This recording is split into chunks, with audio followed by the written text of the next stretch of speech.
Just a disclaimer before I start the teardown, I don't really take much care into taking this apart as it's a cheap device, but if you want to do it, feel free to take it apart how you want to do it. Okay, so let's start tearing down the Susan M5 cheapo phone. First off, we need to remove the back cover, which snaps off from the bottom left corner. Put this to one side and we can move on to taking the battery out, which just pops straight out.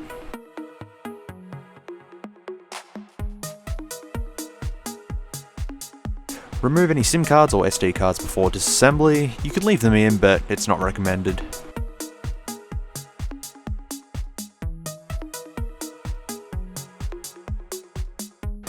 You will need to take out a total of 10 Phillips head screws that are securing the plastic case to the front of the phone. There are 5 on the left and 5 on the right.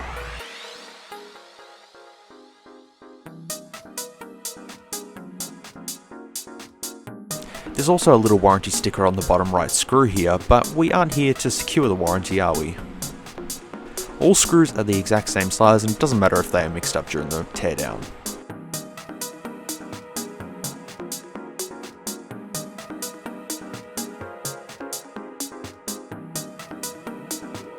Next we need a flat pry tool to go around the sides of the screen and plastic case, cracking each little clip in order to take the plastic case off the phone. It may take a bit of time and effort, but as you can see I just go straight in and rip it off, which is fine for this scenario.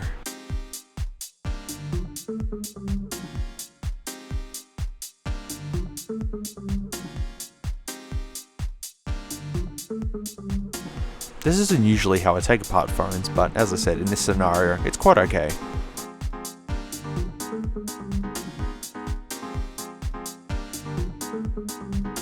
Also, with the force I'm putting on the back of the phone, you can see that the back just cracked in one place.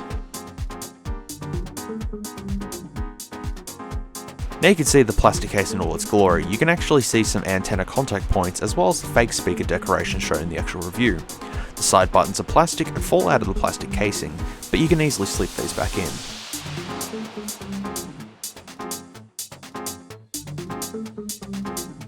We can now see it looks like the screen of the phone is mounted to what looks like a metal chassis. But if we bend the phone, you can see there is a lot of flex to it, meaning it's the cheapest of cheap. But then again, Zach from Jerry Rig Everything shows that even expensive phones will crack under pressure, even with high quality materials. Here's the speaker and microphone assembly with poor soldering straight to the flex cable.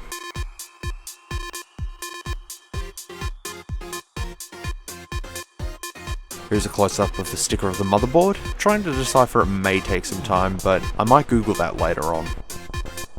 Now we can start to get the board out of the chassis, but first we'll need to remove the single screw holding down the board. This screw is the same as all the others on the phone. Also note the side buttons, we'll need to get these out also.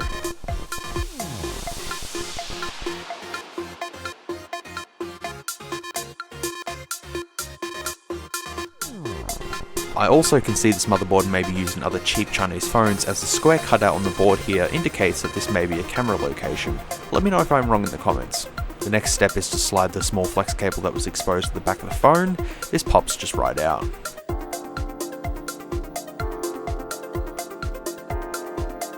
The side button flex is extremely fragile, but for this test I'll just pry it off carelessly.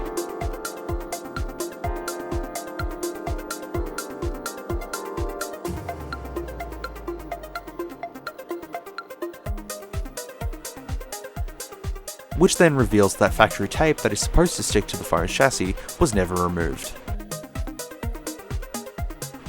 Pry up the flash and the camera module from the chassis to then remove the board from the phone.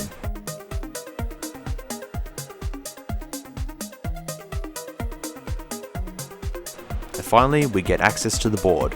But here's our problem, the board has every flex connector soldered to it, meaning user repairability is pretty much gone, unless you have great soldering skills, but who wants to repair this anyways?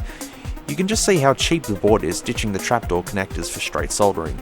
So here is where it stops from removing the board, so I'll just leave it hanging. You can see the front camera with the front LED flash, micro USB and headphone jack that all fits into the front of the phone. The sensor flex ribbon and sensor assembly is shown here.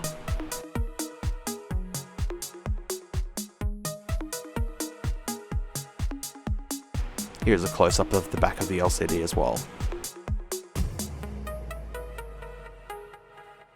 Time to put this all back together. Simply just push the board back into place until it snaps onto a little tab, and then stick down the rear camera as well as the rear flash.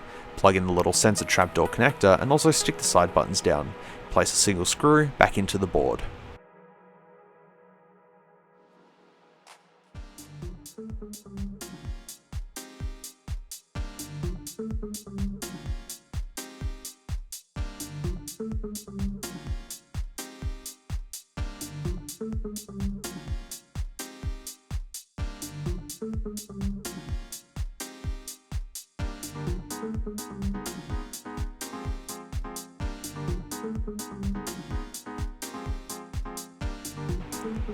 Now for showing the internals of the board, which I had to pop off the metal shielding with a bit of force. We can see the main CPU, chipset and memory module, all are described on screen, but that is definitely a spread from dual-core CPU sitting there. You can also see the SIM card tray design.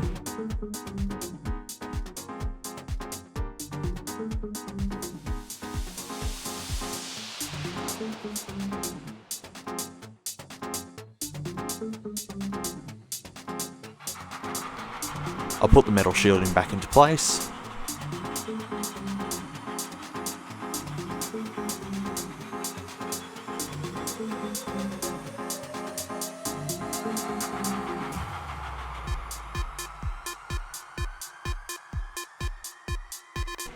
Yeah, I think that's good enough.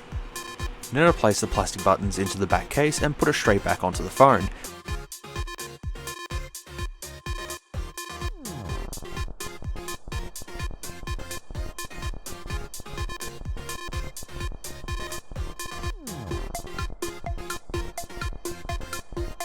And now time to put all 10 screws back into the phone.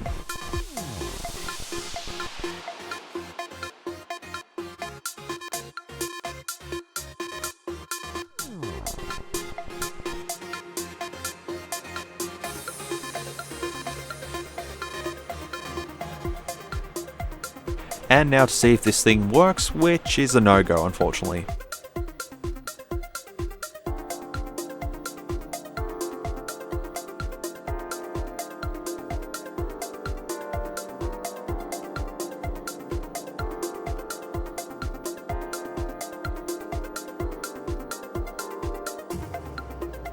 So in jerry-rig everything fashion, let's see how this thing goes if I bend it. So here starts the bend test.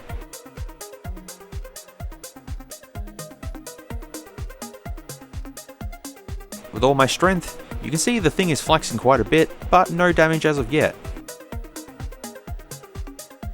Until I flip it over, and you can hear the crack of the LCD.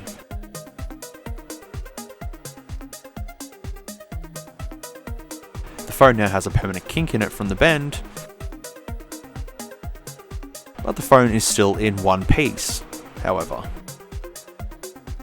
Well, it's time to power it on and see what damage I've caused to it. And yes, the LCD has definitely cracked. This is because the screen is only protected with plastic and not glass, so it's quite easy to crack the screen in an everyday scenario.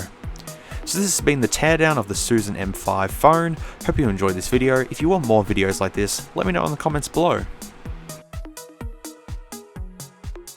Hey, thanks for watching. If you liked this video, feel free to leave a like or a dislike if you didn't. Comment below if you would like to see more content like this. We'll see you in the next one.